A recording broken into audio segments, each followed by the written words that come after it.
bunisi ham qiz ekan.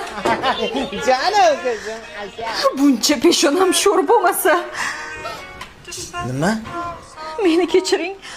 O'g'il bo'lish uchun qo'limdan kelgan hamma ishni qildim. Agar bunisi ham qizligini bilganimda, balkim shuncha payt ko'tarib yurmagan bo'lardim. Bunisi ham qiz degan, bolalaringni kiyintirib, ko'chaga chiq. Dadasi, iltimos haydamang. Bir etek qiz bilan qaysi eshikka sig'aman, iltimos meni kechiring. Oldimga tush. Tush mashinadan. Dadasi, sharmanda qilmang. Tush dedim.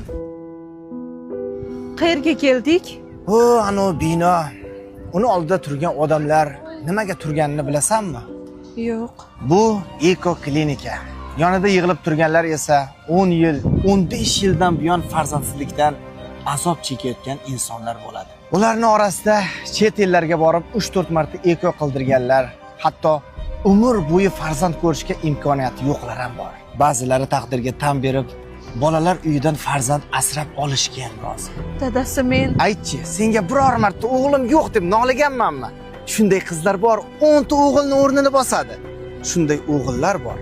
Qiz farzand undan 1000 marta afzal. Dadajon, xafa bo'lmayman, sizni o'g'lingiz bo'laman. Men ham sizni o'g'lingizman. Men ham. Asalarim. meni kechiring. Qizini bergan o'g'lini ham beradi. Muhimi farzandlarimizning borligi va sog'ligida. Gulday qizlarimni bo'lsa, 10 ta o'g'ilga ham almashmayman deganlar bitta like bosib qo'yamiz.